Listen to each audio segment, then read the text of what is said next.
You messed with my son's feelings. I messed with your brain.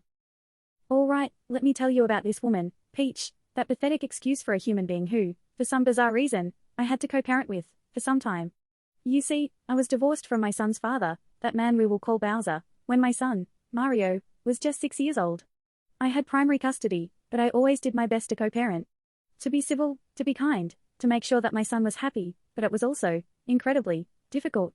Then, Bowser, being the useless tool that he was, got remarried to this woman, Peach, a homophobic woman who, from the very beginning, had always been a massive pain in my side. And she was not only a pain, but she was also cruel, she was heartless.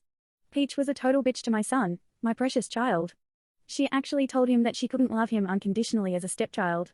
As if he was some kind of monster who deserved that kind of treatment. It was disgusting. I mean, who even says something like that to a child? It nearly destroyed Mario, it almost crushed his soul. It took years to help him recover, and to this day, I still hate her for the amount of pain that she caused him. She was really nice to him, that terrible woman, and I never understood why Bowser was still with her, but you know what? We had to keep going. We went to therapy, we had to discuss how Peach treated Mario, also I could just give my son some peace and quiet.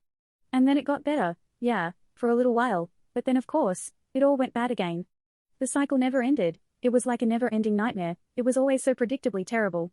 Then, when Mario was 8, he was recognized as a Citizen of the Month for his entire grade level, and he was going to receive an award during a school program.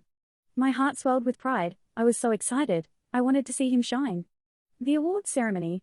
It was packed, yeah, and all of the parents were there. Bowser couldn't make it, the useless tool, so Peach decided to go to represent their pathetic excuse for a family, and I was not happy with that. I was going to be there to support my son, I was going to be there to show him how proud I was of him, and I was also going to do my best to show a united front. I sat next to that woman, next to that monster, waiting for my son to get his award. I had to pretend to be civil, and it was difficult, it was so utterly and completely draining, but you know what?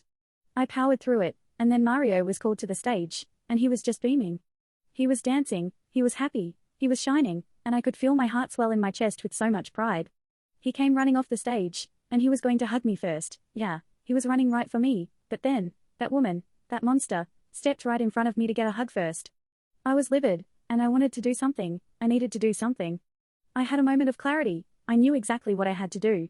I was able to think fast, like I had always done. I gave my son a quick hug, and then, I went right into a hug with Peach. And then, in a moment of pure genius, in a moment of utter brilliance, I kissed her, yeah, right on the lips, while loudly proclaiming, so everyone around us could hear, I'm so proud of our son. Her face turned 50 shades of red, it was glorious. The look on her face was all that